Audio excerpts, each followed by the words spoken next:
Bismillahirrahmanirrahim. Assalamualaikum warahmatullahi wabarakatuh. Nah, hadratin Nabi Mustafa Sayyidina Muhammad sallallahu alaihi wasallam wa ala alihi wa sahbihi wa azwajihi wa dzurriyyatihi wa ahli baitihi tamanna rasulullah sallallahu alaihi ruha wa dina syekh rasul jamaah wa dina syekh ruha wa sunna dina syekh rasul jamaah wa sunna Rezeki agar bukan Habib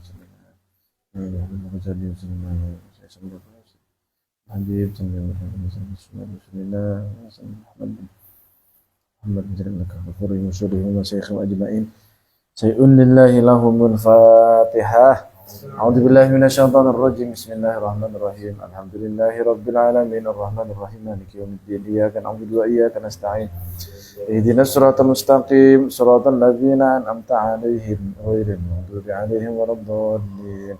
Amin. Bismillahirrahmanirrahim. Alhamdulillahi wa kafa wassalatu wassalamu ala sayyidina Muhammadin Mustafa wa ala alihi wa ashabihi ahli sidiki wal wafa. Wallahu ta'ala fi kitabihil karim rabbi shrah li sadri wa yassir li amri wa hlul 'uqdatam min lisani yafqahu qawli. Allahumma arinal haqqa haqqan warzuqna ittiba'ahu wa arinal batila batilan warzuqna ijtinabah. Radina billahi rabba wa bil islami dina wa bi sayyidina Muhammadin nabiyya wa rasulina wa bil qur'ani imama amma ba'd. Kita akan melanjutkan kajian tiga ilmu yang menjadi pilar agama, yakni ilmu tauhid, ilmu fikih, dan ilmu tasawuf, atau dalam bahasa hadisnya adalah iman, Islam, dan ihsan. Di ilmu tauhid kita memegang kitab Nurul Dolam, kemudian ilmu fikih kita pegang kitab At-Taqriratus Sadidah, dan ilmu tasawuf kita megang kitab Minhajul Abidin. Kita mulai sesi awal ini dengan membaca kitab Nurul Dolam, yang mana Nurul Dolam adalah syarah dari kitab Aqidatul Awam. Aqidatul Awam ditulis oleh Syekh Al-Marzuki, kemudian disyarahi oleh Syekh Nawawi bin Umar Al-Bantani, dan diberi judul Nurul Dolam. Kitab yang saya pegang ini yang terbaik di halaman 67. Masih pada bait nazam yang ke-12. Bismillahirrahmanirrahim. Qala al-musannifu rahimahullahu ta'ala wa nafa'ana bihi wa bi'ulumihi wa amadana bimadadihi wa anwarihi fid dharain amin. Wa jaizun fi haqqihim min aradi bi ghairi naqsin ka khafifil maradi. Sebelumnya sudah dijelaskan terkait sifat jaiznya para rasul itu sendiri. Dalam kesempatan atau sesi kali ini, dari bait tersebut kita akan membedah, akan membahas tentang i'rabnya. Teman-teman bisa lihat di situ ada satu pembahasan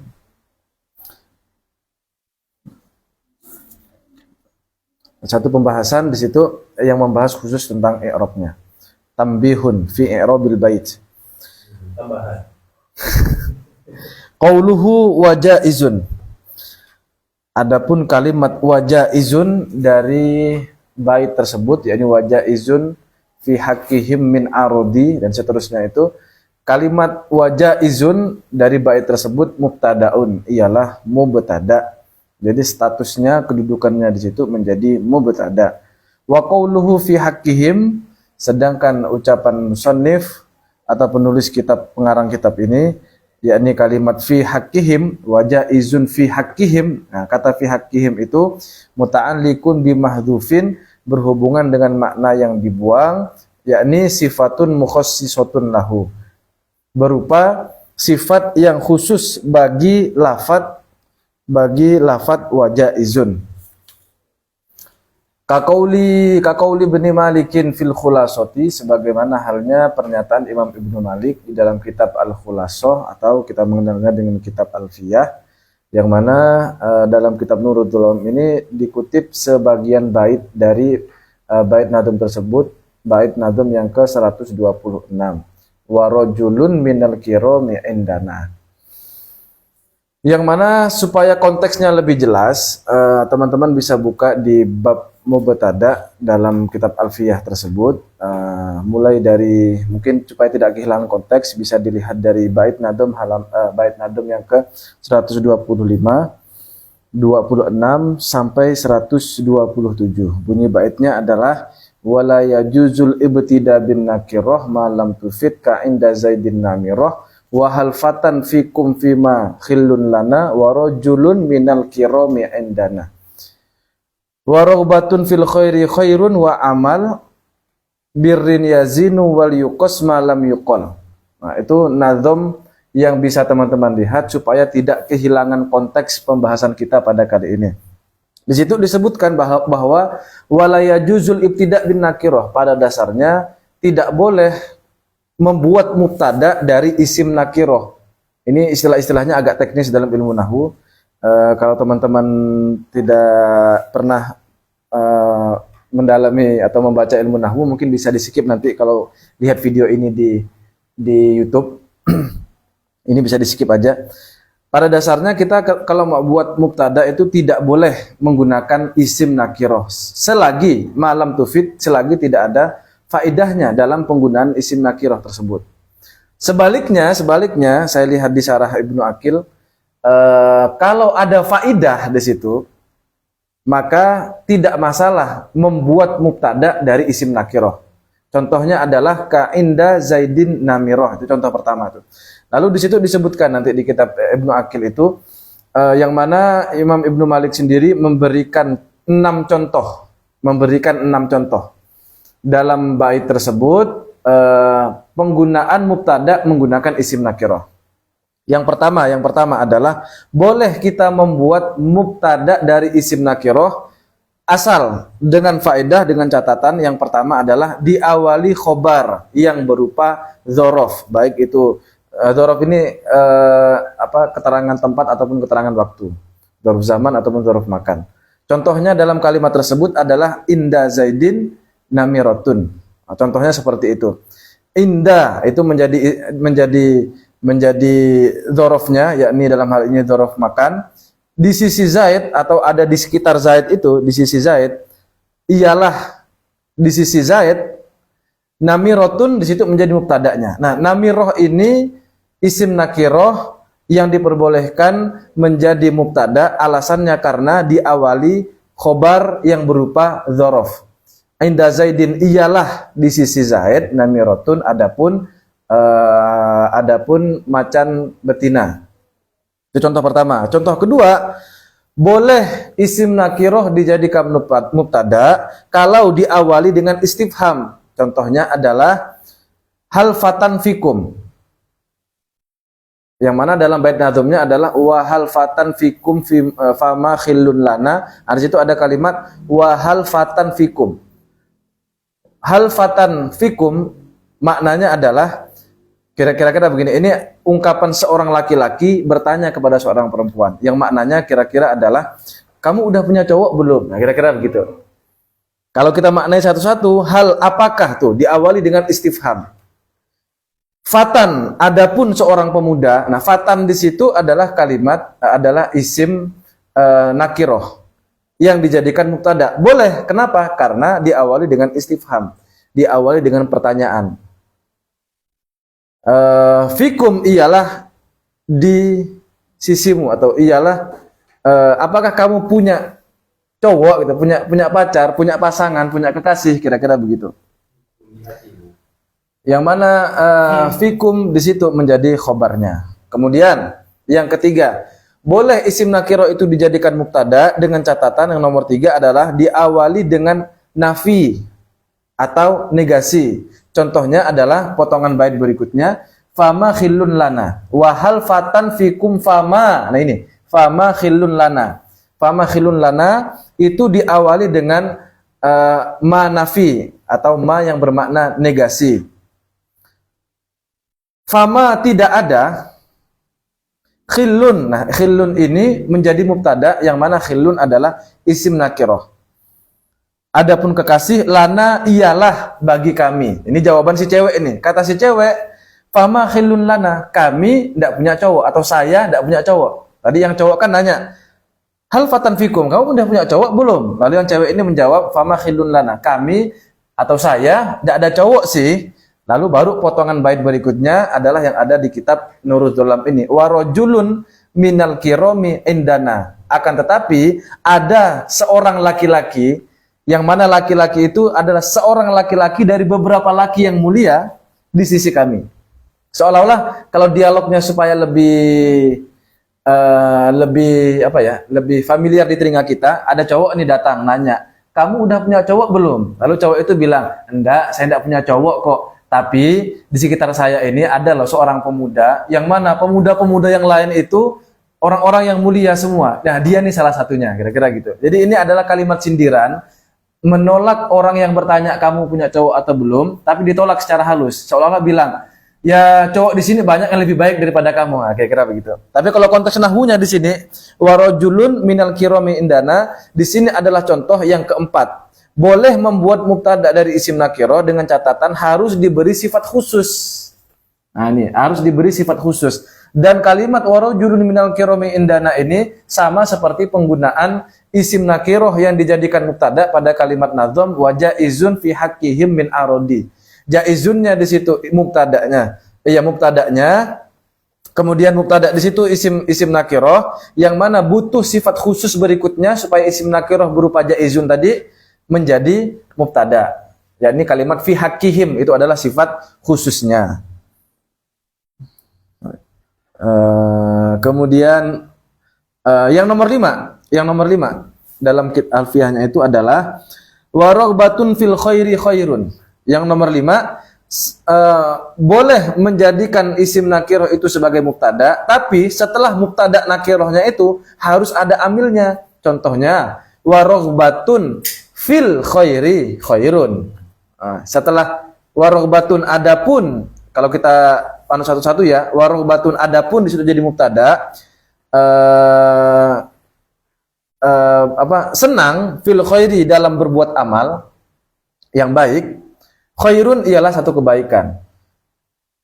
Jadi di situ setelah kata ragbatun yang di situ adalah mubtada harus disusul dengan amil. Yang mana contohnya di sini adalah amilnya i'rab jar. Berikutnya yang terakhir nomor 6. Boleh membuat isim nakiroh dijadikan mubtada dengan catatan isim nakiroh tersebut harus berupa mudhof, yakni bait nazamnya adalah birrin yazinu wal yuqas malam yuqol, yang mana itu ada potongan sebelumnya. Contoh kalimatnya adalah wa amalu birrin. Nah, di situ itu adalah isim nakiroh yang dijadikan mubtada dan berupa mudhof. Wa amalu birrin, adapun berbuat baik atau amal yang baik itu yazinu ialah akan menghiasi apa amalu birrin tersebut, wal yukos, maka ukurlah, maksudnya jadikanlah standar, kira-kira begitu. Nah, pada kalimat wa jaizun fi haqqihim min arodi, jaizun di situ adalah isim nakiro, boleh dijadikan mubtada dengan catatan harus ada sifat khusus setelahnya berupa fi haqqihim, kira-kira begitu. Itu singkatnya lah. Wa qauluhu min arodi, adapun kalimat min arodi dari potongan bait Aqidatul Awam yang berbunyi wa jaizun fi haqqihim min arodi. Nah, min arodi ini khobaruhu adalah khobarnya kata jaizun bimakna ba'din. Min di situ bermakna ba'din atau bermakna ba'dun, sebagian. Sehingga kalau kita mau buat kalimat yang jelas, kalau dikeluarkan maknanya wa jaizun fi haqqihim ba'du arodin, gitu jadinya. Jaiz bagi para rasul itu memiliki sebagian dari sifat-sifat manusiawi, yakni sifat-sifat yang pantas tadi itu, sehingga tidak merusak kemuliaan atau derajat kemuliaan para rasul. Wa huwa aqrabu ila madhhabiz Zamakhsyari, yang mana min di situ dijadikan min tabaidiyah, itu lebih dekat dengan madhabnya Syekh Az-Zamakhsyari al-Ja'ili min at-tabaidiyah, menjadikan yang mana beliau itu menjadikan min di situ sebagai min tabaidiyah. Yang mana min tabaidiyahnya di situ kata minnya yang awalnya adalah kalimat huruf, di situ dijadikan isman sebagai isim. Bimakna dalam arti ba'din, min di situ bermakna sebagian. Wa hadza ahsanu fil makna, dan ini lebih baik secara makna. Jadi jelas ya kalimatnya wa jaizun fi haqqihim min arodi. Boleh wa jaizun, boleh fi haqqihim bagi para rasul min arodi, maknanya ba'du arodin, sebagian sifat-sifat manusiawi. Jadi tidak semua sifat-sifat manusiawi bisa melekat pada diri Rasul. Sifat-sifat manusiawi yang boleh melekat pada diri Rasul adalah sifat-sifat manusiawi yang tidak merusak derajat kemuliaan mereka, gitu maksudnya. Nah, sehingga secara makna kalau min di situ dijadikan isim yang maknanya adalah sebagian atau dijadikan kata ba'dun di situ, itu secara makna lebih tepat. Sebenarnya apakah para rasul itu tidak bisa sama sekali melakukan hal-hal sifat-sifat manusiawi yang lain? Boleh, tapi itu tidak akan dilakukan oleh mereka. Kenapa? Karena akan merusak derajat kemuliaan mereka. Begitu juga kita kalau meneladani para rasul, misalnya sudah dianggap sebagai guru nih, orang yang dipandang. Apakah tidak boleh karaoke? Boleh. boleh kan, manusia biasa. Cuman takutnya akan mengantarkan pada ya, betul kan? Lucu aja. Oke, kita skip. Pelajaran yang lain adalah tadi kan begini, tidak boleh membuat mubtada dari isim nakiroh kecuali dengan syarat-syarat tertentu tadi itu kan. Ini menunjukkan logika terbaliknya, berarti secara umum berarti kalau mau buat mubtada itu sudah selayaknya, logika umumnya harus menggunakan isim ma'rifat, baru kemudian bisa dikasih khobar. Yang mana khobar di situ adalah predikat, betul Ustaz Bayu ya? Adalah predikat. Artinya pelajaran yang kita dapatkan adalah sebelum kita memberikan predikat pada seseorang harus ma'rifat dulu, jangan nakiro. Itu lalu saya teringat kawan yang memperingatkan saya, hati-hati dengan kawan kamu yang begini. Duh, ini kan masih nakirah, belum ma'rifat. Lalu saya tanya, sebut aja namanya langsung supaya khobarnya bisa dilekatkan pada ma'rifatnya itu, isim ma'rifat gitu kira-kira. Dia membela diri. Hah? Dia membela diri nanti. Kok bisa membela diri? Ini boleh nakirah. Iya, tapi kan misalnya dengan sifat khusus. Kayak kemarin saya bilang, ada kawan kita tuh yang julukannya Syekh misalnya tuh, jelas tuh. Oh, kawan-kawan sini pasti tahu. Misalnya circle mampir di sini. Ada kawan kita yang dia orangnya begini. Kawan kita yang mana? Ustadz mampir yang mana? Itu loh yang gelarnya LC. Oh, sudah jelas tuh. Walaupun tidak disebutkan seorang laki-laki, tidak disebutkan siapa namanya, tapi kalau sudah disebut LC, oh sudah jelas ada sifat khusus di situ. Kritikus. Dia mau bilang ladies club. Gak sejahat itu ya. Allah. Itu kira-kira pelajaran yang bisa kita ambil dari bait nadom tadi. Sehingga sebelum ngomongin orang harus jelas dulu benar enggak orang yang dimaksud itu. Sebelum kita memberikan khobar, mubtada'nya itu harus ma'rifat dulu. Boleh aja nakiroh, yang penting dengan catatan ada kriteria-kriterianya tadi. Lanjut. Wa yahtamilu, ini kemungkinan yang kedua nih. Tadi kan dikatakan bahwa min di situ menjadi khobar. Kemungkinan yang kedua, wa yahtamilu an takuna lil ibtida. Sangat mungkin juga bahwa min arodi itu dia menjadi mubtada. Contohnya adalah mithla qaulihi ta'ala, sebagaimana halnya firman Allah Subhanahu wa taala di sini dalam surah Al-Kahfi ayat ke-31. Yuhallawna fiha min asawira. Kalau kalimat lengkapnya adalah ulaika lahum jannatu adnin tajri min tahtihimul anharu yuhallawna fiha min asawira min dhahabin. Mereka itulah orang-orang yang mendapatkan surga Aden, yang mana surga Aden itu di bawahnya mengalir sungai-sungai, yang mana sungai-sungai itu yuhallawna fiha, dihiasi di bawah sungai itu min asawira min dhahabin. Ada gelang-gelang yang terbuat dari emas. Nah, perhatikan kalimat di situ ada min asawiro. Min di situ tidak menjadi khobar sebagaimana halnya kalimat wajaizun fi haqqihim min arodi. Min arodi kan tadi di atas itu disebut menjadi khobar, tapi di sini minnya menjadi mubtada. Boleh juga. Sehingga kalimatnya menjadi begini susunannya. Wajaizun mubtada, fi haqqihim adalah sifat khususnya mubtada yang nakirah berupa jaizun itu. Min arodi di situ menjadi mubtada tadi, menjadi mubtada lagi. Bi, tadi jembatan yang di bawahnya ada gelang-gelang emas itu bukan tambang, bukan? Bukan tambang. Kartu merah. Kemudian wa yajuzu ayyakuna qawlu fi haqqihim muta'alliqan jaizun fahina idin yakunu qawluhu jaizun mubtada'an nakiratan min ghairi i'timadin ala nafyin wastihamin dan seterusnya. Kemudian di sini disebutkan wa yajuzu sebenarnya boleh saja ayyakuna untuk menjadikan qauluhu fi haqqihim, kalimat fi haqqihim itu muta'alliqan bi jaizin. Ialah berhubungan dengan sifat jaizun.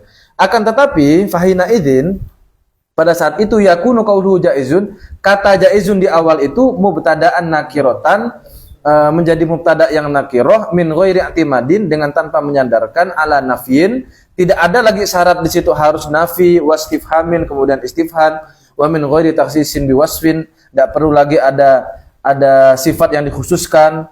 Akan tetapi wa huwa qalilun jiddan, itu sedikit sekali.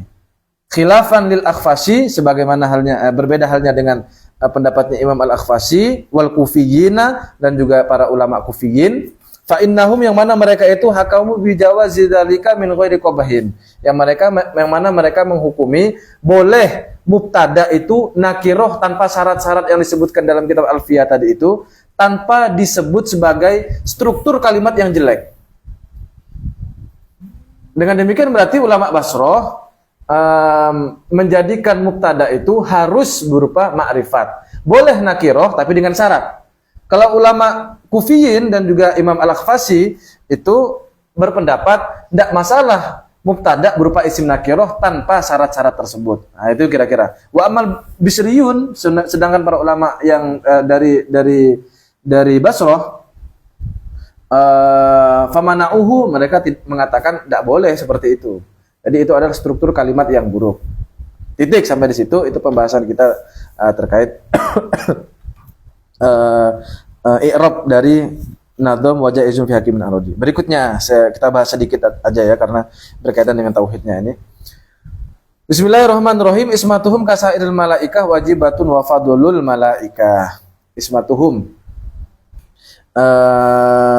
ismatuhum, adapun terjaganya mereka, kasairil malaikah sebagaimana halnya para malaikat, wajibatun ialah wajib, wa fadlu lebih utama mereka itu al malaikata dibandingkan para malaikat. Maksudnya adalah yajibu ala kulli mukallafin, wajib bagi setiap orang mukallaf. Orang mukallaf itu siapa? Orang yang akil, berakal dia, baligh, dewasa, salamatul hawas, panca inderanya sehat semua. Kemudian bulughud dakwah, sudah sampai dakwah kepada mereka. Kalau kriteria itu semua sudah dimiliki kepada kita, maka ayyatakida, wajib kita meyakini wujuba ismati jamil anbiya. Wajib kita meyakini tentang kewajiban para nabi itu memiliki sifat ismah, yakni terjaga, wal mursalin, dan juga para rasul. Kawujubil ismati li jamil malaikah, sebagaimana halnya para malaikat itu seluruhnya wajib kita nilai, kita hukumi memiliki ismah, yakni terjaga. Alaihi wassalatu wassalam. Apa sih ismah itu? Wal ismatu lughatan. Adapun kata ismah secara etimologi atau secara bahasa adalah mutlaqul hifdzi, yakni keterjagaan yang absolut. Allah menjaganya dengan mutlak, kira-kira begitu.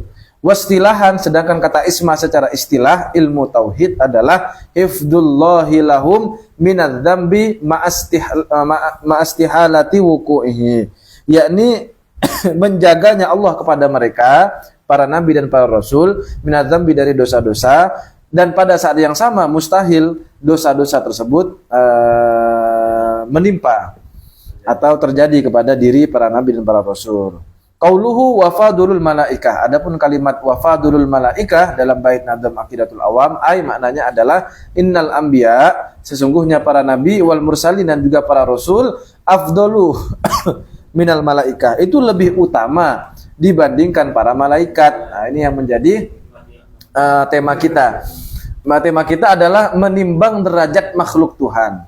Yang mana kita buat pertanyaan, manakah makhluk Tuhan yang paling mulia? Ini jawabannya adalah para nabi dan para rasul dibandingkan dengan para malaikat. Lebih jelasnya lagi, fa'afduluhum, para rasul itu yang wajib kita imani kan cuma 25. Dari ada yang bilang 313, ada yang bilang 314, ada yang bilang 315. Dari semua para rasul itu yang paling mulia adalah Sayyiduna Muhammadun sallallahu alaihi wasallam, yakni tuan kita semua, sayyid kita semua, yakni Nabi Muhammad sallallahu alaihi wasallam.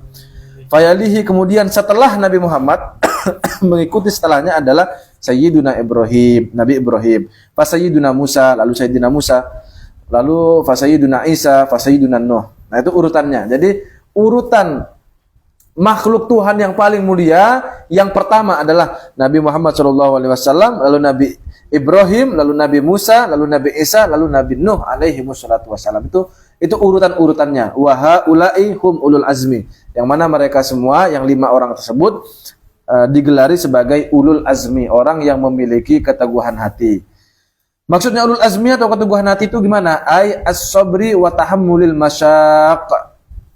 Yakni memiliki kesabaran dalam menghadapi atau menanggung kesulitan-kesulitan. Jadi kita bayangkan aja lah Nabi Adam itu ujiannya kemarin yang kita baca di Minhajul Abidin, sampai diusir dari surga, sampai nangis 200 tahun, tidak berani menghadapkan wajahnya ke langit.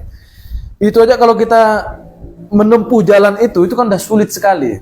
Tapi Nabi Adam itu tidak masuk dalam kategori ulul azmi. Bagaimana perjuangannya 5 rasul tadi yang kita sebutkan tadi itu, atau yang oleh Ustadz Bayu berdasarkan ijtihadnya disingkat dengan Mimin.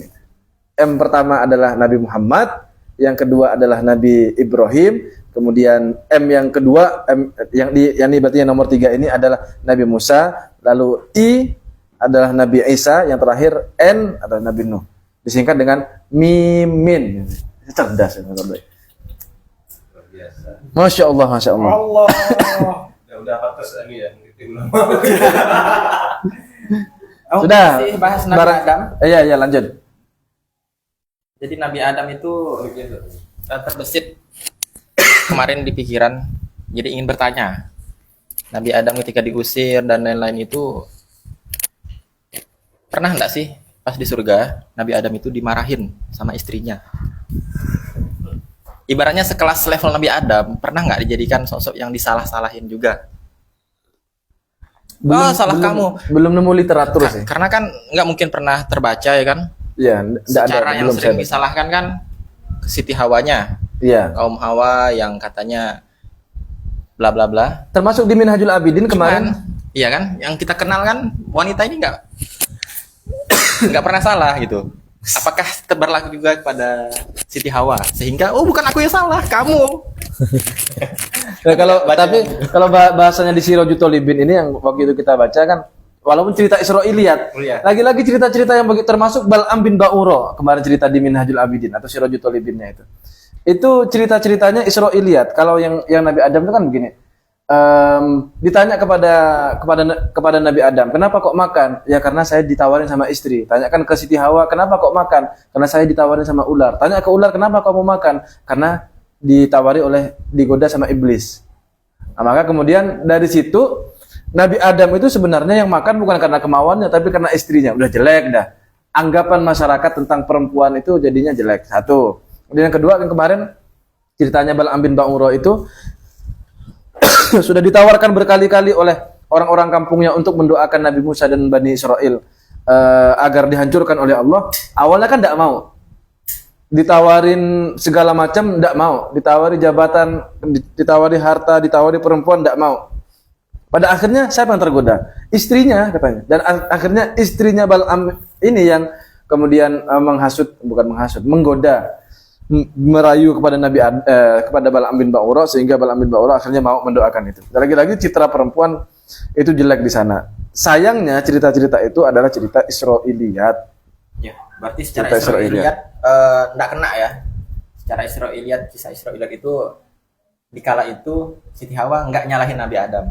Enggak, nyalahin ke ular. Ke ular, iya. Tapi kan narasinya di situ kan begini Ustaz Bayu, kesannya itu berarti Nabi Adam itu kenapa kok mau makan buah holdi gara-gara perempuan. Nah, perempuan itu kesan yang salah kan? Itu jadinya. Padahal itu adalah cerita Israiliyat. Maka ya karena itu cerita Israiliyat, ya saya lebih baik menghindari cerita yang begitu kalau di hadapan umum. Karena mau saya bilang ini tapi cerita Israiliyat ya. Apa itu cerita Israiliyat? Nah, kan enggak tahu juga. Sehingga pertanggungjawaban ilmiahnya kurang. Bahkan kemarin pun dijelaskan secara tegas itu. Cerita ini tidak bisa dijadikan landasan akidah, tapi hanya sebatas dijadikan landasan sejarah. Ya kalau pakai bahasanya Ustaz Adi Hidayat tuh yang versi Maudo aja ndak ada gitu.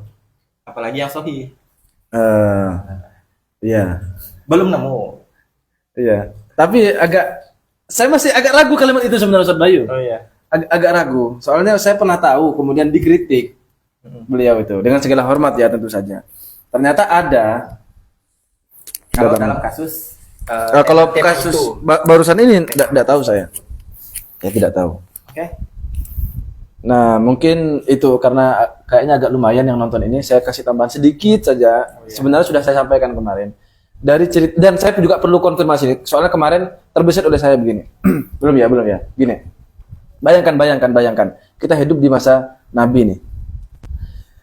Lalu kita baru mendapatkan perintah sholat. Disebutkan bahwa sholat subuh 2 rakaat, sholat duhur 4 rakaat, asar 4 rakaat, maghrib 3 rakaat, isya 4 rakaat. Lalu misalnya saya tiba-tiba sholat duhur 2 rakaat, dosa enggak saya? Tidak. Kenapa? Belum total transfer ilmunya. Enggak, udah dijelaskan tuh. Dijelaskan. Udah kalau misalnya. Harusnya kan kalau sependek pemikiran saya merenungkan itu, bisa jadi salah, makanya saya lontarkan di forum ini. Barangkali bisa kita obrolkan juga. Soalnya kan ketetapannya sholat duhur belum ada tuh, belum ada kita kenal qashar misalnya. Karena memang baru dapat perintah sholat dan kita tahu sholat duhur itu 4 rakaat. Lalu tiba-tiba dikatakan saya melakukan sholat duhur 2 rakaat. Atau belum memenuhi syarat lah untuk sholat qashar. Tiba-tiba sholat duhur 2 rakaat. Atau misalnya sekarang nih saya belum sholat isya, lalu sholat isya 2 rakaat. Dosa enggak saya? Ketika itu dan di hari itu. Ya misalnya sekarang nih, saya belum sholat isya. Sekarang nih lagi ngaji nih, misalnya saya belum sholat isya. Lalu saya sholat isya nih. Habis ini, lalu saya sholat 2 rakaat. Padahal syarat qashar enggak ada nih. Enggak memenuhi saya. Dosa enggak? Logika umumnya. Enggak. Kenapa? Mungkin dia belum doa itu muni. Hah? Mungkin dia belum doa itu muni soli. Soli kalau Enggak, udah belajar saya, udah dapat ilmunya. mungkin Misalnya kan mungkin bisa jadi kategorinya Niatnya kalau usuli Islamnya Indonesia. malam. iya. Dia jatuhnya ke sunnah. Tidak sah secara yang fardu. Enggak sah secara fardu ya. Berarti enggak berdosa dia. Tidak Tapi tetap sah sholatnya. sah ke sholat lain. Iya, berarti sholat isya-nya Tidak sah. tidak dianggap. Enggak dianggap, jatuhnya malah ke sholat sunnah gitu ya jadi. Oh. Enggak, soalnya kan saya kemarin tuh di Tijanud Daruri ada kutipan ayat di situ bahwa ketika orang minta syafaat datang ke Nabi Adam, datang ke Nabi Nuh, datang ke Nabi Ibrahim dan seterusnya sampai ke Nabi Isa. Lalu Nabi Isa terakhir bilang saya tidak bisa. Silakan kalian datang ke Nabi Muhammad karena dalam Quran karena Allah sudah berfirman kepadanya di surat Al-Fatah inna fatahna laka fathan mubinah liyaghfira lakallahu ma taqaddama min dzambika wa ma ta'akhkhara. Min dzambika min dzambi wa ma ta'akhkhara. Nah, di situ kok kesannya seolah-olah pernah ada dosa gitu kan kalimatnya itu. Sehingga saya nyari penjelasan belum nemu, lalu saya mikir-mikir. Lalu saya teringat pada kasus yang mana Nabi Muhammad itu sholat duhur 2 rakaat, setelah sholat dapat 2 rakaat, lalu kok salam. Akhirnya sahabat bertanya kan, Dzuliyadain itu bertanya, aksortas sholah amnasita, aksortas sholah amnasita. Apakah engkau sedang mengkosor sholat atau engkau lupa? Kalau mau dibilang mengkosor sholat, tidak ada syarat-syarat yang dipenuhi pada saat itu. Mau dikatakan lupa, Nabi bilang para nabi itu tidak mungkin lupa. Yang ada nabi itu dibuat atau didesain seolah-olah lupa. Berarti normalnya ketika Nabi Muhammad melakukan hal tersebut, seolah-olah kalau itu berlaku atau dilakukan pada manusia pada umumnya, dosa seharusnya. Tapi karena yang melakukan itu adalah pelaku syariatnya, yakni Nabi Muhammad yang mencontohkan langsung syariat, yang mana ternyata di situ ada kepentingan untuk menurunkan syariat. Apa itu syariatnya? Kalau lupa kita gini caranya. Sebenarnya Nabi itu jelas bukan kosor, tapi itu Nabi dibuat seolah-olah lupa, padahal tidak lupa. Seolah-olah lupa. Sama seperti tidak sholat subuh kesiangan. Rasulullah tidur. Udah bilang ke Sayyidina Bilal, nanti bangunin ya. Kamu tidur enggak? Enggak, saya enggak tidur. Oke. Saya lihat memang ada hadisnya sahih. Lalu bangun-bangun udah agak siang nih kan. Udah agak siang, bangunlah. Rasulullah itu karena terasa panas. Waduh, udah jam segini, enggak sholat subuh. Akhirnya mengkodok. Ya kan? Apakah dengan begitu berdosa? Enggak, karena yang melakukan Nabi. Kenapa? Nabi itu mengalami kejadian tersebut karena Allah ingin menurunkan syariat. Kalau kesiangan seperti tadi, dengan catatan tidurnya seperti itu, tidurnya termasuk udzur syariat, maka dia tidak dihukumi dosa. Mana kira-kira? Untuk yang Nabi. Untuk yang Nabi. Sehingga sebenarnya kalau untuk orang umum itu berdosa, tapi karena yang melakukan Nabi itu tidak berdosa. Setuju enggak kira-kira? Kalau untuk orang umum pun belum berdosa, belum tentu berdosa kalau yang kasus tidur tadi. Karena iya, itu kan karena kita bilang begitu kan karena Nabi sudah melakukan, sehingga berlakulah hukum syariat seperti itu kan? Iya kan, betul kan? Betul enggak? Betul atau salah? Karena anggapan saya begitu. Kita sekarang bisa bilang seperti itu karena Nabi sudah mencontohkan. Sehingga turunlah syariat atau syariat mengajarkan kita kalau tidur sebagaimana halnya seperti Nabi kayak tadi itu kasusnya, maka itu termasuk udzur syar'i. Sehingga kalau kita mengalami seperti itu juga tidak dihukumi dosa, kan begitu kan? Seandainya Nabi tidak pernah mengalami itu dan itu berlaku pada kita, dosa enggak? Kan dosa kan? Menurut saya lah dulu, pemikiran saya, anggap saja dosa dulu. Iya enggak sih? Dosa. Betul enggak, Ustaz? Iya. Kira-kira lah dosa teman-teman ya. Nggak ada ajarannya. Tidak ada ajarannya. Nah, Bid'ah. Iya. Nggak Iya. ada ajarannya. tapi kan faktanya ada ajarannya. Karena Nabi yang melakukan, maka yang sebenarnya kalau kita melakukan berdosa, kalau Nabi melakukan tidak berdosa. Itu maksud saya tuh.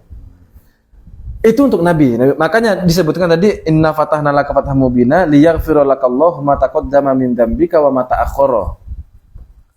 Jadi sudah dihapus sudah tuh. Sejak awal tuh sudah tidak mungkin berdosa. Satu. Maka itu juga berlaku dengan Nabi Adam. Apa yang dilakukan oleh Nabi Adam itu yang harusnya di-highlight, kemarin sudah saya katakan, itu bukan melanggarnya Nabi Adam terhadap perintahnya Tuhan atau larangan Tuhan, bukan. Harusnya yang kita highlight adalah taubatnya. Itu kemarin yang kita sampaikan. Karena Nabi ini kan Nabi Adam yang waktu itu dan juga disebutkan dalam Quran berarti menjadi syariat bagi kita. Melakukan perbuatan tersebut karena dia adalah seorang nabi, maka perbuatan dia itu berkonsekuensi pada syariat. Karena perbuatan dia itu berkonsekuensi pada syariat, apa yang dia lakukan ini bukan dosa. Jadinya wajib. Karena ada perintah Allah. Faktanya kan begitu di kitab Jawharatul Tauhid. Perintah secara batin. Sehingga itu jelas bukan dosa yang dilakukan oleh Nabi Adam itu. Ya berarti tambahan analogi lah ya. Jadi tambahan Memperkuat keyakinan kita tentang narasi Nabi Adam tadi. Ya, tapi boleh jadi salah ya teman-teman. Nanti bisa dikoreksi lagi. Ini hanya wacana saya ketika baca-baca dan cari referensi lain belum nemu, jadi saya lontarkan di sini. Ya, teman-teman barangkali ada yang tahu juga bisa komentar. Mungkin itu. Jadi jangan kita kemudian mengatakan Nabi Adam dosa itu terus yang di-highlight oleh kita. Yang menjadi judul besar dalam Quran itu kira-kira viral, Nabi Adam berbuat dosa. Malah itu yang dijadikan berita acaranya. Harusnya yang dijadikan berita acaranya adalah beginilah cara Nabi Adam mengajarkan kita bertaubat. Harusnya itu yang digarisbawahi. Wallahu a'lam bishawab. Kita akan lanjut guys ke kajian berikutnya. Udah titik belum? Hah? Titik. Kalau di sini sudah titik. Akan dilanjutkan oleh Asy-Syaikh Abdullah Nur Iman saja. Al-Hajj. Pada beliau waktu dan tempat kami hancurkan. Dipersilakan.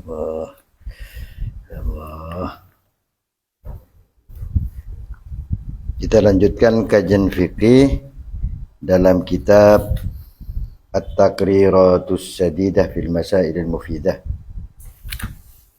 قال المصنف قال المؤلف رحمه الله تعالى ونفعنا به وبعلومه في الدارين آمين. Amin.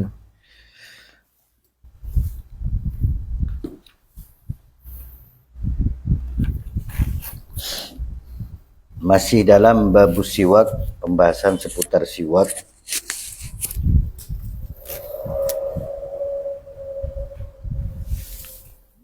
Qala al-mu'allif rahimahullah ta'ala wa nafa'na bihi wa bi'ulumihi fid dharain amin. Amin. Fawaidus siwak, faedah siwak. Kathiratun, banyak. Awsalaha ba'duhum ila sab'ina. Sebagian para ulama menyampaikan hitungannya itu, yang dikatakan banyak itu sampai 70 faedah. Minha, di antara yang 70 itu adalah annahu yazidu fil fasahati wal aqli wal hifzi. Bersiwak itu akan menambah kefasihan dan kecerdasan, maksudnya akal dan hafalan. Wa yahuddul basar, dan mentajamkan pandangan. Wa yusahhilun naza', dan mempermudah ketika naza' atau sakaratul maut. Wa yurhibul adu, dan akan memberi ketakutan, rasa takut kepada musuh. Wa yudha'iful ajar, dan menggandakan pahala. Wa yubti'u syaibah, dan akan memperlambat masa tua atau uban, memperlambat timbulnya uban. Memperlambat masa tua atau uban. Wa yutayyibu raihatal fam, dan mengharumkan bau mulut. Wa yuzilul qalah, dan menghilangkan kalau gigi itu apa? Karak. Wa sufrah, dan kuning-kuning al asnan, gigi. Jamak dari sinun. Wa yashuddul lassah, dan memperkuat lassah ini. Sebentar, saya ingat doa bersiwak tu. Allahumma bayyid bihi asnani. Kalau kita bersiwak itu disunahkan doa Allahumma bayyid bihi asnani wa shudda bihi lisati. Perkuatlah gusi. Wa shudda bihi lisati wa asbitni wa shudda bihi lisati wa asbitni wa sabbit biha lahati. Kalau lahati itu tenggorokan. Jadi lisani gusi, memperkuat gusi. Wa yusaffil khilqah, dan memperjernih tabiat. Khilqah ni asli ciptaannya kita itu. Wa yurdir rabb, dan membuat Allah itu ridha. Wa yubayyidul asnan, memutihkan gigi. Wa yurisul ghina wal yusur, dan akan mewarisi, mendapatkan kekayaan dan kemudahan. Wa yudhibus suda', dan menghilangkan pusing atau sakit kepala. Wa uruqar ras, dan urat-urat kepala, pusing, Relax ya kepala. membuat rileks. Usahihul ma'idah, dan memperbaiki cerna, dalam perut itu, cerna ya. Wa yuqawwiha, dan juga menguatkannya, pencernaan. Wa yutahhirul qalba, dan membersihkan hati, mensucikan hati. Wa 'allamuha, dan yang paling besarnya faedah-faedah tersebut annahu yuzakkiru syahadata indal maut, akan mengingatkan orang yang memakai siwak itu, dan dalam faedahnya akan memudahkan, mengingatkan dia untuk bersyahadat, membaca syahadat indal maut, ketika maut menghampirinya atau ketika akan meninggal. Itu dari antara faedah-faedah siwak. Ahkamu siwak khamsatun. Lanjut kita ke hukum-hukum bersiwak, itu ada 5. Siwak ini bisa berhukum wajibun idza tawaqqafat alaihi izalatu najasatin wa izalatu ri'in kariyatin di salatil jumu'ah wa idza nadharahu. Hukum bersiwak ini menjadi wajib kalau bergantung kepada menyikat gigi atau bersiwak itu hilangnya najis. Maksudnya begini, najis itu akan hilang kalau dia bersiwak. Kalau tidak bersiwak dia akan membawa najis. Maka bersiwak pada waktu itu menjadi wajib. Karena menghilangkan najis wajib. Pestanya, Ya. pestasinya. Ilustrasinya misalnya di gigi ada darah. Cara menghilangkannya salah satunya pakai sikat gigi atau siwak. Maka bersiwak atau bersikat gigi jadi wajib. Karena ilatnya ada najasah. Atau juga bisa izalaturihin karihatin di sholat Jumat. Kalau itu di sholat Jumat, kalau orang itu mulutnya itu bau busuk ya, sehingga dia bahkan di sebagian ulama tentang sholat Jumat ini, kalau dia bau mulutnya, maka dia bersiwak atau membersihkan gigi itu menjadi wajib. Kenapa? Karena kalau dia berangkat dalam keadaan bau mulut, dia akan mengganggu para jamaah yang lain, khususnya di sholat Jumat. Sering bau aroma yang tadi. Allah. Bahkan kalau tidak keliru benar, kalau orang punya penyakit itu bau, maka gugur kewajiban Jumat. Saking menjaganya dalam sholat. Kalau tidak keliru, Sakral sekali berarti. sakral sekali. Makanya dalam Jumat itu disunnahkan atau tayyub, bersih-bersih diri, bersih-bersih pakaian, menyawangi, memang sangat dianjurkan. Sehingga hukum siwak di situ menjadi wajib.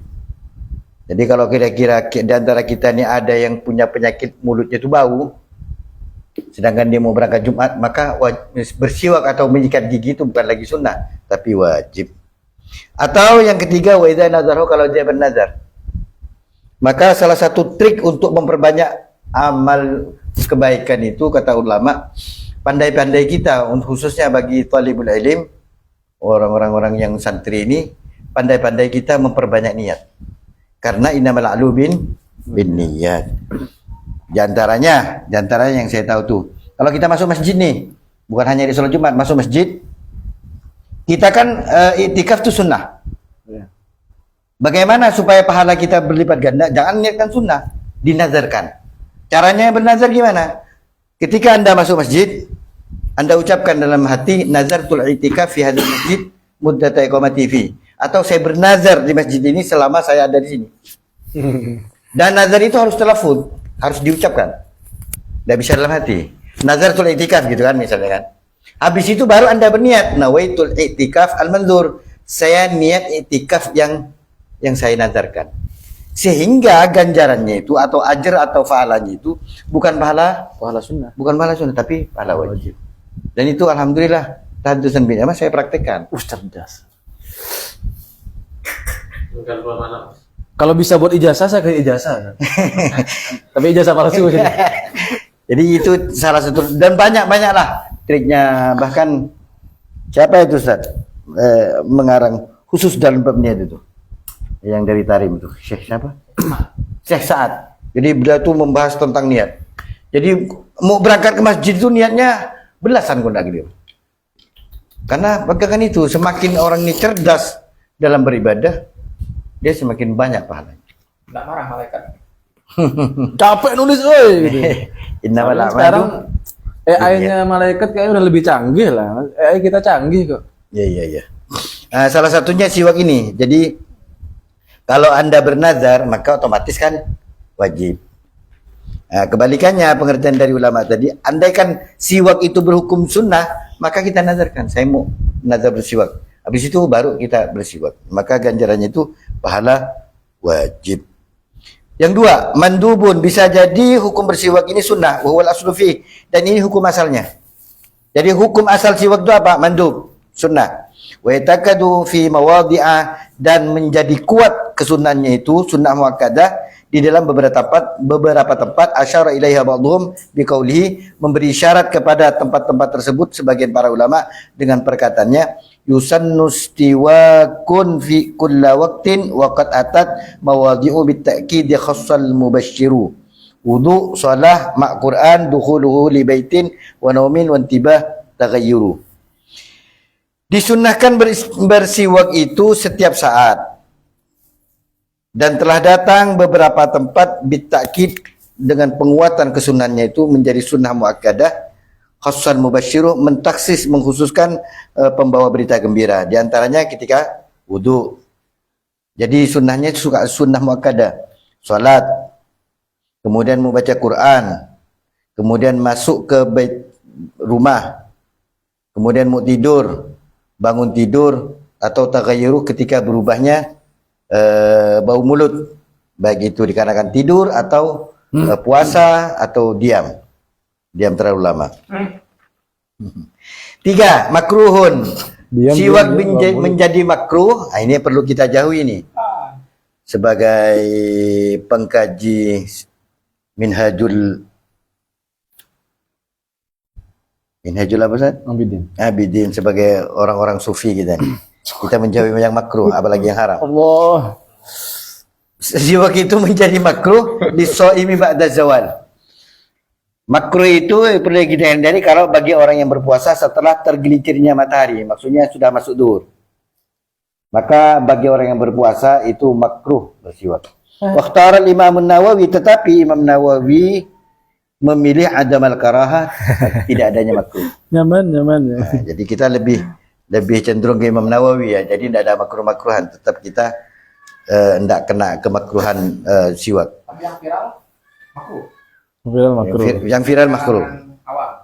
Di kalangan awam. Sehingga Jadi menghindari nyikat gigi setelah zuhur. Mesti bau. Tapi kalau saya pribadi, para hadirin dan ghaibin, saya pakai Imam Nawawi. Tetap saya habis walaupun habis zuhur itu bersiwak. Ya, karena atyab indallah. Iya, min rihil misrik. Nah, karena lebih harum, kata dalam hadis itu, lebih harum dari bau misik. Dan kita mendapat pahala yang banyak. Jadi tetap aja ya, kalau kita nanti mau bulan puasa ini habis zuhur, kalau saya pribadi pegang Imam Nawawi, tetap saya bersiwak. Kenapa kok Imam Nawawi dipilih? Kok cenderung ke Imam Nawawi? Ngefans atau gimana? Enggak, karena ada keterangannya aja di sini. Saya tidak pilih-pilih. Kalau Anda kata yang di sini yang waqtarul Imam Adnan Faqih, ya saya ikut gitu misalnya. Karena yang tertera di sini Imam Nawawi. Kalau Imam Nawawi biasanya dikuatin dalil. Oh gitu ya. Sekali beliau Menang dari Imam Rafi'i lah, yang jelas. mengklaim, oh ada lebih kuat nih dalilnya. Oh iya ya, Masya Allah. Ya terserah para hadirin ghaibin ya. Nanti puasa ini kita, kalau saya pribadi tetap saya siwak. Kama qala sahibu Safati Zubat, sebagaimana yang dikatakan oleh pengarang kitab Safati Zubat, ammastiyaku sa'imin ba'da zawal fakhtira lam yukrah wa yahrumul wisal.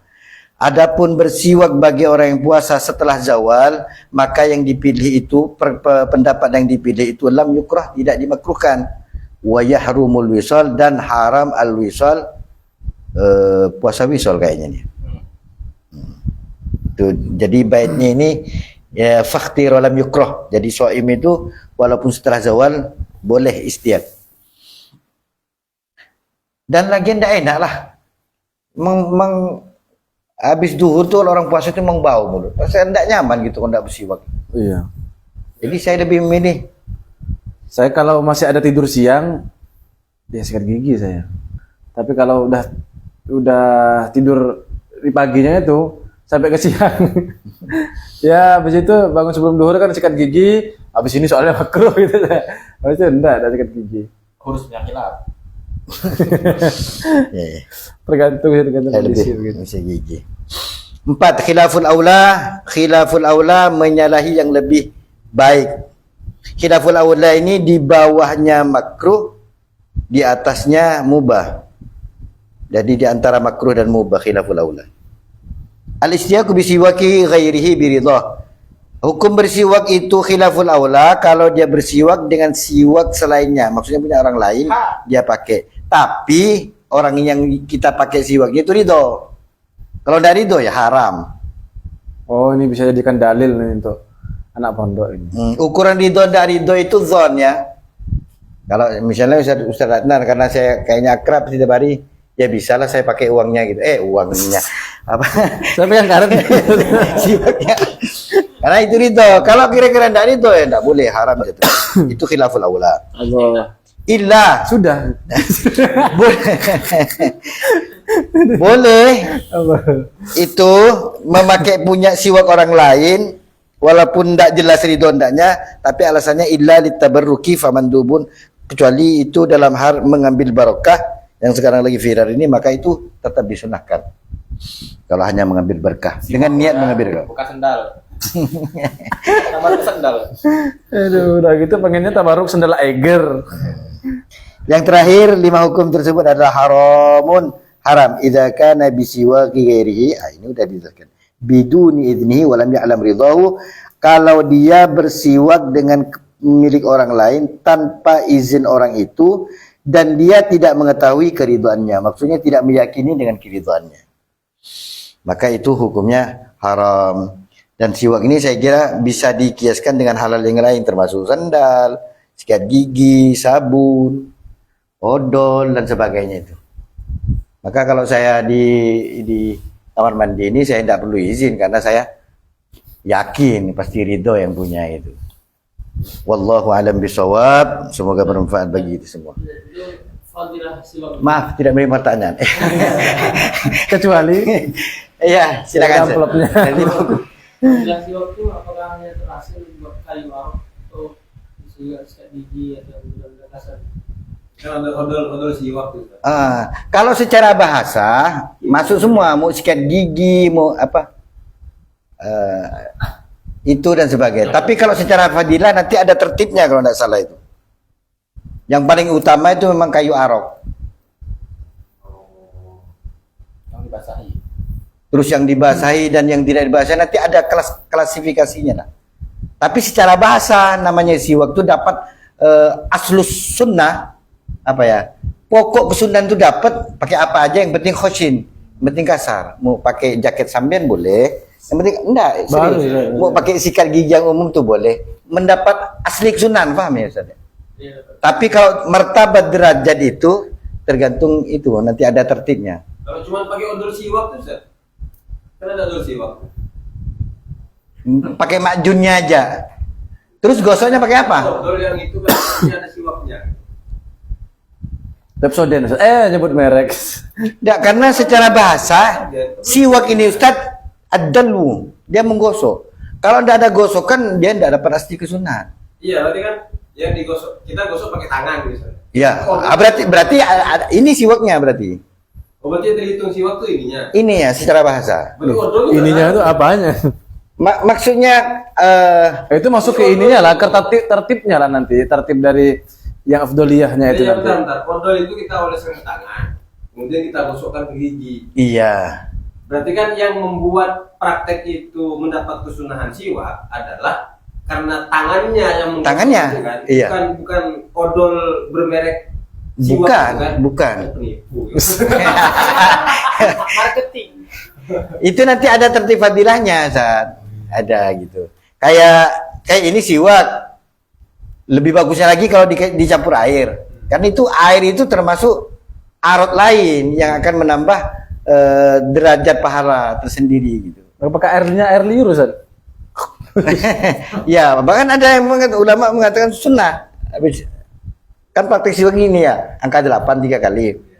Ada yang mensunahkan di apa? Dimut. Di mut. Karena banyak ada tuh kemarin tuh ini tambah panjang akhirat tuh. Cara ngemutnya gimana?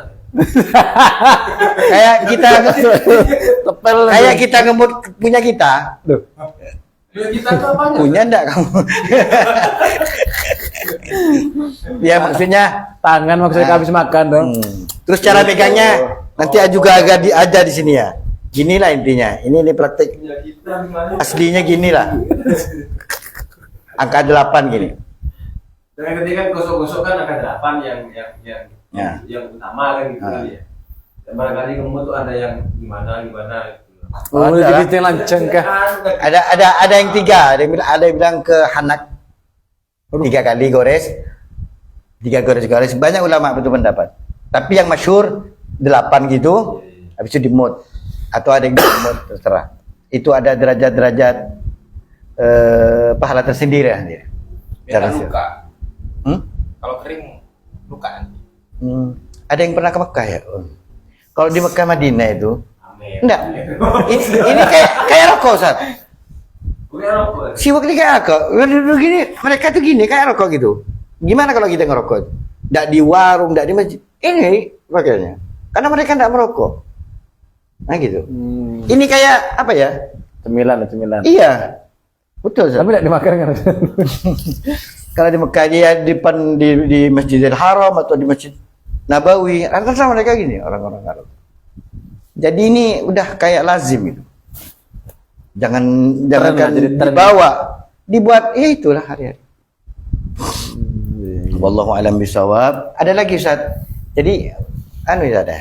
Itu nanti bahasanya tentang tingkatan pahalanya Ustaz. Tapi asal sunnah dapat. Hatta pakai baju Ustaz tuh yang keren itu. Kalau tidak ada siwak, yang penting khoshinnya dalam kemarin itu. Apa khoshin tuh? Kasar. Kasar lah. Rumah saya ada buat tersebut. Oh boleh. Bagi-bagi. Tapi jangan tuh besar gini.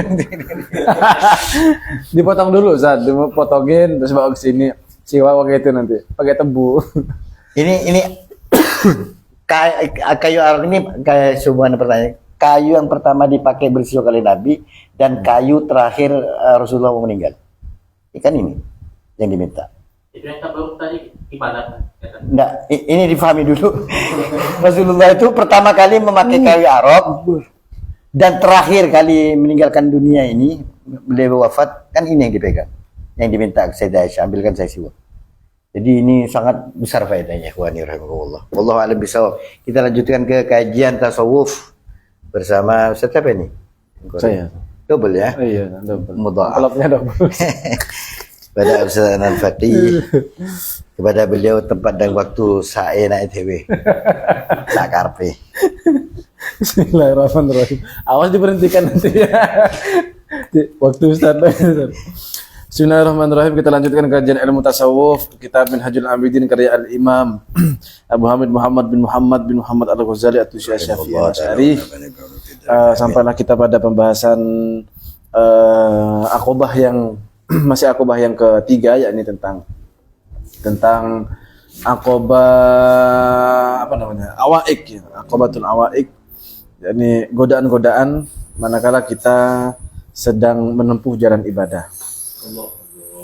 Yang mana Imam Al-Ghazali menyebutkan ada 4 godaan. Ketika kita mau beribadah, godaannya ada 4. Pertama, dunia, yang kedua makhluk, yang ketiga setan, yang keempat nafsu. Jadi setan tuh nanti pertama dunia. Allahu Akbar. Ini kapan TPG cair nih? Itu dunia. Nah, kita sekarang bahas yang dunia itu. Kemarin sudah dijelaskan alasan pertama kenapa kita harus zuhud ya. Tidak menggantungkan hati kita dengan dunia. Alasan pertamanya adalah supaya kita tetap istiqomah menjalankan ibadah dan juga memperbanyak kuantitasnya. Kuantitas saja ternyata, karena kualitasnya di sini. Alasan yang kedua, bismillahirrahmanirrahim. Qala al-musannifu rahimahullahu taala wa nafa'ana bihi wa bi ulumihi wa amadana bi madadihi wa anwarihi fid dharain amin. Wa tsani minal amrayn. Alasan yang kedua kenapa kok kita harus zuhud, tidak menggantungkan dunia di dalam hati kita. Minal amrayn, dari 2 alasan yang sudah kita sebutkan. Alasan pertamanya sebelum ini, annahu yuksiru qimata amalika, yakni akan memperbanyak kadar atau nilai amalmu. Jadi kalau kita zuhud, maka otomatis nilai ibadah itu banyak. Otomatis. Saya mikir-mikir, kenapa ya kok bisa begitu? Ternyata seringkali ketika sholat tuh mikir dunia kita. Saya lah. Dan PNS ya. Kan Anda kan bukan PNS, kan P3K, ASN. Allah. Pas lagi sholat, tiba-tiba pikir besok apa yang disampaikan ke emak-emak nih? Itu dunia, amplopnya berapa ya? Dunia. Maka kalau dunianya itu sudah tidak melekat di hati, berarti kan logikanya bisa lebih khusyuk, lebih fokus kepada Allah, sehingga jelaslah. Ya aneh juga kita pas lagi Allahnya disebut namanya, tapi dalam pikiran tidak ingat sama sekali. Aneh. Allahnya disebut, Allahu Akbar, Allahu liman hamidah, Allahu Akbar. Padahal dari awal sampai akhir tidak ingat Allah. Dalam sholat aja nama Allah disebut, tapi kita tidak ingat, apalagi di luar sholat Allah. Kemudian wa yu'azzimu qadrahu wa syarafahu, dan juga akan memperbesar kualitas serta kemuliaan amal. Walaqad qala sallallahu alaihi wasallam, Rasulullah sallallahu alaihi wasallam telah bersabda, raq'atani min rajulin alimin zahidin qalbuhu khairun wa ahabbu ilallahi jalla jalaluh min ibadatil muta'abbidina ila akhirid dahar. Wah, 2 rakaat yang dilakukan oleh orang yang alim, orang yang zuhud hatinya itu lebih baik dan lebih dicintai oleh Allah Subhanahu wa taala daripada orang-orang yang melakukan ibadah, hanya sekedar melakukan ibadah yang mana kemuliaan itu sampai akhir zaman. Jadi Allah lebih suka dengan orang sholatnya orang yang sholat 2 rakaat tapi dia orang yang alim dan zuhud hatinya, dibandingkan dengan ibadahnya orang-orang yang ya cuman ibadah doang, ahli ibadah abad dan sarmada selama-lamanya. Fa idza kanat al ibadatu tasyrufu wa takthuru bidzalika, ketika ibadah itu menjadi mulia dan juga semakin banyak secara kuantitas berdasarkan hal tersebut, yakni karena kezuhudan tersebut, fahqo liman tolabal ibadati, maka haknya orang yang sedang menghasrati ibadah atau menempuh jalan ibadah, atau kewajibannya orang yang sedang menempuh jalan ibadah adalah ayyazhada fid dunya, untuk zuhud terhadap dunia, wa yatajarrada anha, dan juga membebaskan diri dari dunia. Bebaskan. Mana caranya ya Allah? Entah nanti tutorialnya bagaimana ya. Fa in kulta, kalau kamu nanya, apa makna zuhud? Apa maknanya zuhud fid dunya? Wa ma haqiqatu dzalika, dan apa hakikatnya zuhud itu? Fa'lam. Ini jawabannya adalah, maka ketahuilah anna zuhda inda ulama'ina rahimahullahu zuhdani. Ketahuilah bahwa zuhud itu menurut ulama-ulama kita, yang dimaksud ulama kita di sini adalah ma'asyurus sufiyah, ya ulama Ahlus Sunnah wal Jamaah lah yang jelas ya.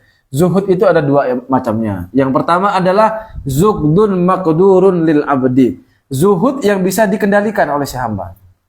Sedangkan yang kedua, wa zuhdun ghairu maqdurin. Zuhud yang di luar kendali kita. Hah?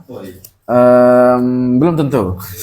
Falladhi huwa maqdurun, zuhud yang bisa kita kendalikan salah satu asya'a, ada 3 perkara. Yang pertama adalah tarku tolabil mafqudi minad dunya, yakni meninggalkan mencari atau mengejar dunia yang telah hilang. Artinya kalau kita misalnya pengen kaya tapi belum kaya-kaya, itu jangan terlalu tolap.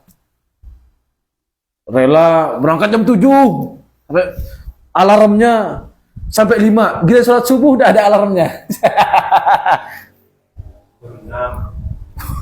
Jam 6 berangkat subuh. Aneh ya. Mana tadi? Tarku talabil mafqudi minad dunya. Kemudian yang kedua, dari zuhud yang bisa kita kendalikan dalam jangkauan kendali kita adalah wa tafriqul majmu'i minha, yakni mendistribusikan, membagi-bagikan dunia yang terkumpul pada kita. Artinya kalau kita punya dunia, itu dibagi-bagikan, sering-sering sedekah. Yang ketiga, wa tarku iradatiha wa ikhtiyariha, dan juga tidak terlalu ngoyo menghasrati dunia dan cenderung terhadap dunia tersebut. Nah, kenapa kok bagian yang ketiga ini masih dalam kendali kita? Karena term iradah dan ikhtiar di situ menunjukkan masih dalam kendali. Bukan ittiror kan, tapi ikhtiar. Artinya ya oke, kita sekarang masih cinta dunia. Minimal kalau diperbudak seseorang hanya gara-gara uang, itu kita menolak sebenarnya. Nah, maka saya tuh Oke, saya butuh uang, tapi kalau kamu nyuruh saya hanya gara-gara uang, sampai sebegitunya kok, saya anti.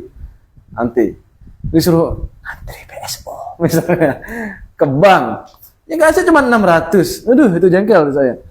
Itu apa khutbah pengen minggu gitu ya. Astagfirullahaladzim. Itu kayak merendahkan sekali. Kalau diperbudak cinta. Diperbudak cinta itu kan sudah ghairu akilin. Ya, kayak diperbudak cinta kan, separuh akalnya itu sudah hilang. Jadi ya tidak bisa dihukumi wala. Kalau dia Ayah, baliklah dari kajian. Udah malam. Oh, itu takut istri berarti ya, diperbudak. Masih ada tuh akalnya, cuman keberaniannya yang tidak ada. Aduh. Itu, jadi 3 ini masih bisa kita upayakan untuk menjadi orang yang zuhud. Ya, namanya juga belajar ya. Lalu definisi zuhud di sini banyak sekali.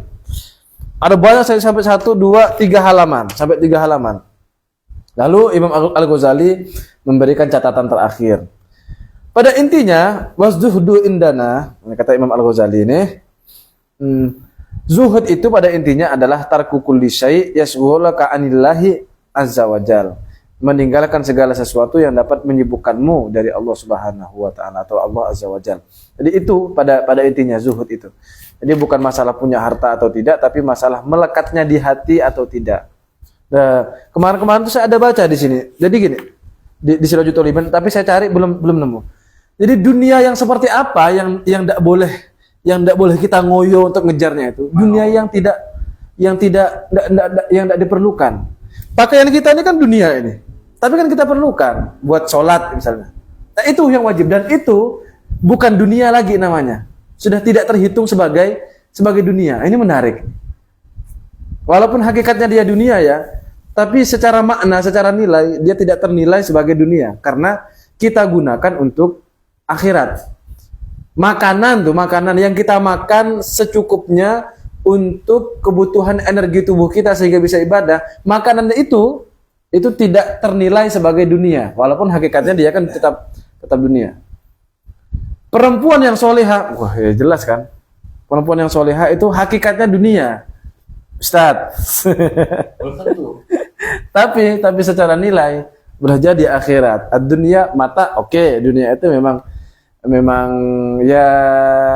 tipu-tipu. Dunia itu perhiasan semua isinya. Wa khairu mata'id dunya, sebaik-baik mata dunia adalah apa Ustaz Taufik? Al-mar'atus sholihah, perempuan yang sholihah. Mungkin salah satu cara saya ketika lihat cewek cantik itu. Cantik cewek ini. Kita tuh fokusnya ke Casing. Ke siwaknya. Betul ya. Siwak. Itu kan kadang sampai berapa begitu curhat jenongku billahi begitu kan. Nah, coba dijajarkan. Ini juga saya pun masih berusaha mencari cara gimana caranya supaya tidak gampang tergoda gitu ya.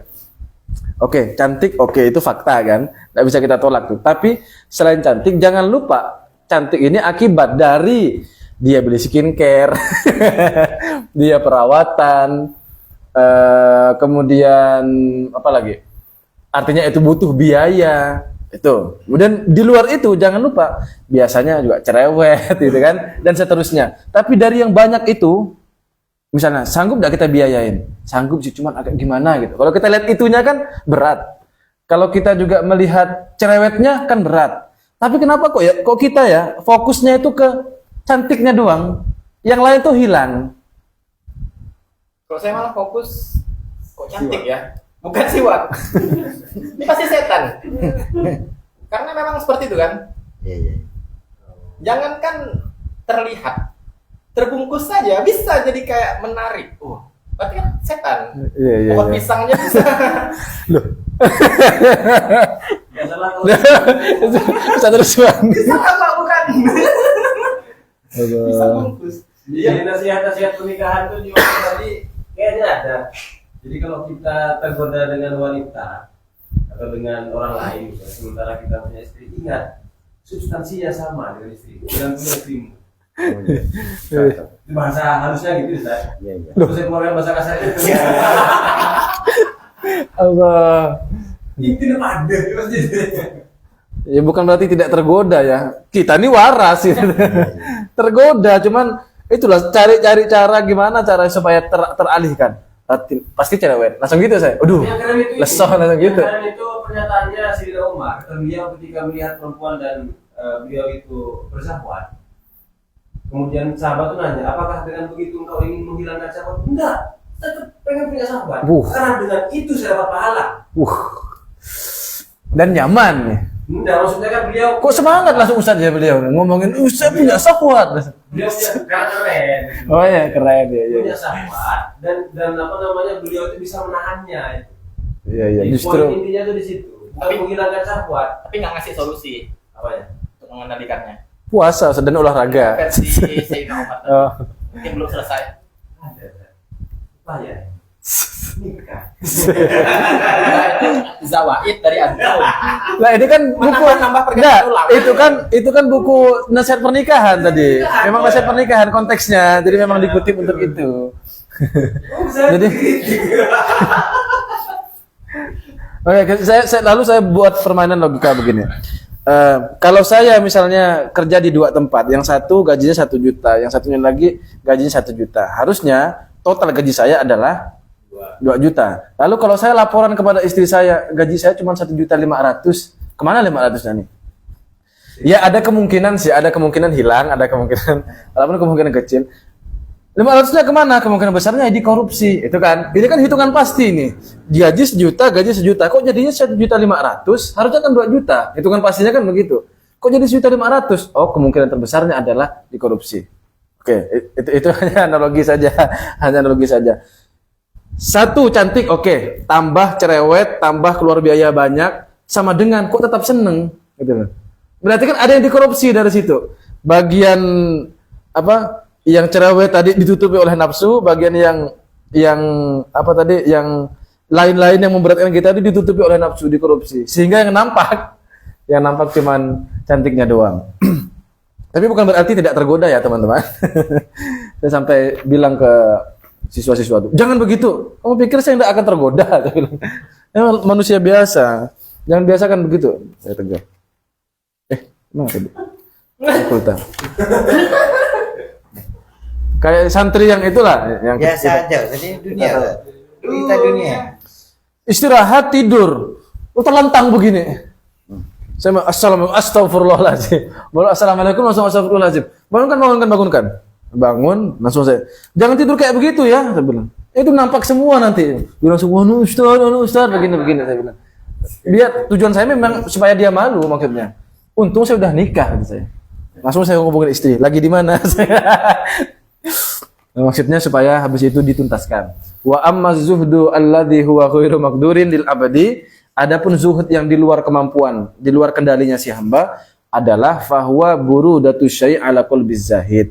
Yakni dinginnya sesuatu terhadap hatinya orang yang telah zuhud. Maksudnya dinginnya sesuatu itu di sini keterangannya adalah la yuhibbuhu, tidak ada cintanya di sana. Jadi ada sesuatu nih, hati itu bersikap dingin, kira-kira begitu. Jadi dicuekin sama hatinya itu. Apa? 200 juta. Jadi kata hatinya itu gitu. Mana? Ya mukanya Iya, bagus kau. aduh. Ustaz, maaf Ustaz, hanya sekedar. Enggak usah. Kita semua zuhdu Allah mana tadi? Oh ya betul ya. Zuhdu alladhi huwa maqdurun lil abdi. Adapun zuhud yang masih dalam kuasa, dalam kendalinya si hamba itu adalah muqaddimatun lizuhdi alladhi huwa ghairu maqdurin lil abdi. Jadi zuhud yang bisa kendalikan itu adalah muqaddimah, pengantar sebelum kita sampai kepada zuhud yang di luar kendali kita. Jadi kalau kita sudah terbiasa dengan latihan yang 3 tadi di awal itu, zuhud yang bisa kita kendalikan, yakni tidak ngoyo mencari dunia, membiasakan diri bersedekah supaya tidak eman dengan dunianya, kemudian hati dilatih untuk tidak bergantung terhadap dunia. Nah, kalau kita sudah terbiasa dengan itu, maka hati nanti otomatis akan dingin terhadap dunia. Dan pada saat yang sama, istri ngomel nanti. Oh, udah pengen kaya apa? Ya, sebenarnya dalam hati enggak, akhirnya sebenarnya cuman ya sudahlah diomongin aja. Pengen. Mana sih saya enggak nonton. Fa idza ata bihi al-abdu. Apa Ustaz ini, Ustaz? Bukan kerti, Ustaz. Kata dia, fa idza ata bihi al-abdu bi alla yatluba ma laisa indahu minad dunya.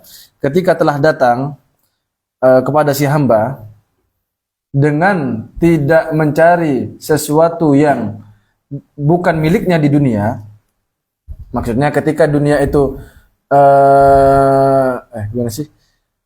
Ketika dia mendapatkan sesuatu yang bukan miliknya atau dia tidak pantas untuk hal tersebut, wa yufarriqu ma indahu minha, dan juga dia dengan sukarela akan membagi-bagikan hartanya sebagaimana tiga yang kita sebutkan di awal itu, wa yatsruka bil qalbi iradataha wa ikhtiyaraha, dan juga hatinya telah meninggalkan untuk berhasrat dan berkeinginan terhadap dunia tersebut li ajlillahi, karena semata-mata karena Allah Subhanahu wa taala, wa adimi thawabihi, dan juga besarnya pahala yang diberikan oleh Allah, bi tadzakurihi, dengan selalu mengingat si hamba tersebut li afatiha, dengan penyakit-penyakitnya atau hal-hal yang buruk terkait dunia tersebut, maka awrasathu tilka burudatad dunya ala qalbihi, maka otomatis sikap tersebut, tiga hal dalam mukaddimah tadi itu akan mewariskan hati kita akan bersikap dingin terhadap dunia. Wa hadza indi huwa zuhdul hakiki, dan inilah menurutku, kata Imam Al-Ghazali, adalah zuhud yang sesungguhnya. Nah, itu bisa kita latih bersama-sama supaya tidak bergantung terhadap dunia. Oh, ini satu lagi sebagai penutup di Sirajut Thalibin. Ini ternyata syarahnya ini banyak definisi tentang zuhud semua. Jadi tidak terlalu banyak tambahannya. Satu aja ini.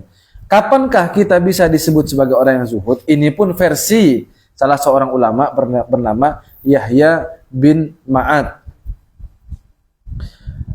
Beliau ditanya, mata yakunur rajul zahidan? Kapankah seseorang itu disebut sebagai orang yang zahid atau orang yang zuhud? Faqala, kemudian beliau menjawab, idza balagha hirsuhu fi tarkid dunya idza balagha hirsuhu fi tarkid dunya hirsat talibilaha kana zahidan. Ketika seseorang itu dalam mengejar dunianya sama rakusnya, dalam meninggalkan dunia sama rakusnya dengan mengejar dunia, imbang, berarti imbang. Oke, saya memang mengejar dunia, tapi sebenarnya saya tidak suka juga dengan dunia. Itu sudah laha kana zahidan. Itu bisa disebut zuhud. Berarti agak zuhud juga kita. Jadi masih bersikap tapi ini dari salah satu versi yang kemudian kata Imam Ghazali nanti di akhir, pada intinya yang sudah saya sebutkan tadi. Wallahu a'lam bishawab, mungkin itu yang bisa saya sampaikan. Ini bukan berarti nyampaikan begini kita sebuah sudah zuhud, ya enggak. Kita lagi-lagi hanya membacakan. Ada tambahan, Ustaz? Dan berupaya. Saya nyampaikan begini ini kalau di luar agak malu kalau bab zuhud ini. Karena kita belum zuhud. Karena ini kita belajar kan. Barangkali dengan bekal pengetahuan. Ini kan bukan kebetulan. Tiba-tiba bab zuhud Ustaz Ruswan datang. Kok bisa kan gitu kan? Bukan kebetulan Ustaz. Pasti ada sesuatu. Oh, tiba-tiba dapat ilmu. Untuk apa ilmu ini? Kok Allah menakdirkan ilmu ini ada pada diri kita semua sekarang? Kok kita bisa dapat ilmu ini? Oh, mungkin Allah berkehendak suatu saat akan jadi orang yang zuhud. Sampai ketemu nanti di makom kewalian, Ustaz. Ternyata di atas Ustaz Abdullah. Itu sudah Pak. Ternyata beliau sudah wali duluan tanpa kita ketahui. Bilang-bilang Ustaz kalau udah wali, Ustaz. Ya enggak tahu lah kalau dilarang sama Allah. Demikian mungkin yang bisa kami sampaikan. Mulai dari awal kajian ilmu tauhid, lalu ilmu fikih, dan sampai yang terakhir ilmu tasawuf. Mudah-mudahan ada manfaatnya semua. Amin. Khususnya untuk kita semua yang hadir di majelis ini, umumnya ma'asyiral muslimin yang nonton secara offline di streaming ataupun di YouTube nanti. Demikian. Wallahul muwaffiq ila aqwamit thoriq. Assalamualaikum warahmatullahi wabarakatuh. Waalaikumsalam warahmatullahi wabarakatuh.